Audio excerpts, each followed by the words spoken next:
জননী জঠরে ছিলাম যখন বিষম বন্ধন পাশে।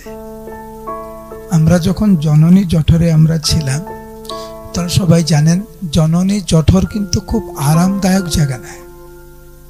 ছোট্ট জায়গার মধ্যে এইভাবে থাকতে হয়, অনেক কষ্ট। আমরা প্রত্যেকেই কিন্তু জননী জঠরে ছিলাম এবং খুব কষ্টে ছিলাম।